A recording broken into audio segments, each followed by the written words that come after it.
പോലീസുകാരുടെ 18-ാം പടിയിലെ ഫോട്ടോ ആചാര ലംഘനമാണ് എന്നാണ് പറയുന്നത്. ശബരിമലയിൽ ഏറ്റവും കഷ്ടപ്പെട്ട് ജോലി ചെയ്യുന്നത് ഇത് കേരള പോലീസ് തന്നെയാണ്. പ്രത്യേകിച്ച് 18-ാം പടിയിൽ ഡ്യൂട്ടിയിലുള്ള സിവിൽ പോലീസ് ഓഫീസർമാർ. അവരുടെ അതികഠിനമായ അധ്വാനവും സമർപ്പണവും കൊണ്ട് മാത്രമാണ് ശബരിമലയിൽ ഓരോ മണ്ഡലകാലത്തും അപകടമോ ദുരന്തങ്ങളോ ഇല്ലാതെ കടന്നുപോകുന്നത്. 18-ാം പടിയിൽ ഡ്യൂട്ടിയിലുള്ള പോലീസുകാർ അങ്ങേയറ്റം ജാഗരൂകരായി ഓരോ സെക്കൻഡിലും കണ്ണിമക്കാതെ ഭക്തരെ സ്നേഹത്തോടെ ബഹുമാനത്തോടെ കൈപിടിച്ച് ആനയിച്ചാണ് സന്നിധാനത്തേക്ക് കയറ്റിവിടുന്നത്. 18-ാം പടി കയറുന്ന കുട്ടികൾക്കും വൃദ്ധർക്കും അവർ നൽകുന്ന കരുതലും കൈത്താങ്ങും പറഞ്ഞാൽ തീരാത്തതാണ്. ഇങ്ങനെ നിലകൊള്ളുന്ന ഈ കാക്കി കുപ്പായക്കാർ കേരള പോലീസിന്റെ മുഖശ്രീയാണ് എന്ന് പറയാം. ശബരിമലയിലെ രക്ഷകരാണ് കേരള പോലീസുകാർ. മറ്റ് സർക്കാർ വകുപ്പിൽ നിന്നുള്ള ഉദ്യോഗസ്ഥർക്ക് ശബരിമല ഡ്യൂട്ടി എന്നത് അവിടുത്തെ മനോഹരമായ പ്രകൃതി ഭംഗി ആസ്വദിക്കാനും ഒപ്പം ഭക്തർക്ക് അയ്യപ്പ ദർശനം നടത്താനുമുള്ള ഒരു അവസരമായി മാറുമ്പോൾ 18-ാം പടിയിലെ പോലീസുകാർക്ക് ഡ്യൂട്ടി ജീവൻ രക്ഷാ പ്രവർത്തനമാണ്. ഒരു നിമിഷം അവരുടെ ശ്രദ്ധ പാളിപ്പോയാൽ, കണ്ണൊന്ന് തെറ്റിയാൽ ആൾത്തിരക്കിൽ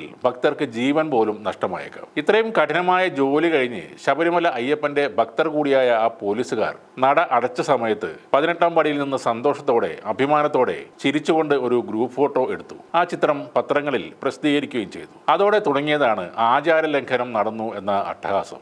VIP ക്യൂ വഴി സ്പെഷ്യൽ ദർശനം നടത്തി മല ചവിട്ടാതെ മടങ്ങുന്ന ഉന്നത ഉദ്യോഗസ്ഥർക്കും കോടീശ്വരന്മാർക്കും അധ്വാനിക്കുന്നവരുടെ ക്ഷീണവും അവരുടെ മാനസിക സംഘർഷങ്ങളും ഒരു കാലത്തും മനസ്സിലാവില്ല. ഫോട്ടോയിൽ ചിരിച്ചു നിൽക്കുന്ന പോലീസുകാർക്കെതിരെ ADGP തല അന്വേഷണം വരുന്നു എന്നാണ് അറിയുന്നത്. കൊടും കുറ്റമായ ആചാരലംഘനം നടത്തിയ പോലീസിലെ പാവങ്ങളുടെ തൊപ്പി വരെ തെറിക്കാൻ സാധ്യതയുണ്ട് എന്നാണ് കേട്ടത്. എന്നാൽ ശിക്ഷാ നടപടികൾ പ്രത്യേക പരിശീലനത്തിലും ക്ഷേത്ര പരിസരം വൃത്തിയാക്കലിലും ഒതുങ്ങും എന്നാണ് ഇപ്പോൾ അറിയുന്നത്. ഇനി എന്തൊക്കെ കോലാഹലങ്ങൾ ഉണ്ടായാലും ആരൊക്കെ നടപടികൾ എടുത്താലും മല ചവിട്ടാൻ വരുന്ന ഭക്തരെ കാത്തുരക്ഷിക്കുന്ന കേരള പോലീസിനോട് പറഞ്ഞാൽ തീരാത്ത നന്ദിയും കടപ്പാടും സാക്ഷാൽ ശബരിമല അയ്യപ്പന്റെ മനസ്സിൽ എന്നും ഉണ്ടാകും. ഒരു മിനിറ്റിൽ 70-ൽ അധികം തീർത്ഥാടകർ വരുന്ന 18-ാം പടിയിൽ നിൽക്കുന്ന പോലീസുകാരുടെ ഡ്യൂട്ടി അതികഠിനം തന്നെയാണ്. നെയ്യും വെള്ളവും അടക്കം ഒഴുകിപ്പടരുന്ന ഇടുങ്ങിയ 18-ാം പടിയിലൂടെ കയറി വരുന്ന തീർത്ഥാടകരെ കൈപിടിച്ച് കയറ്റുന്നത് ഏറെ ശ്രമകരമായ ഒരു ജോലിയാണ്. വിവിധ ക്യാമ്പുകളിലെ യുവാക്കളെയാണ് 18-ാം പടിയിലെ ഈ ജോലിക്കായി പോലീസ് നിയോഗിക്കുന്നത്. മണ്ഡലകാലത്ത് 12 ദിവസം ഈ ശ്രമകരമായ ജോലി ചെയ്യാൻ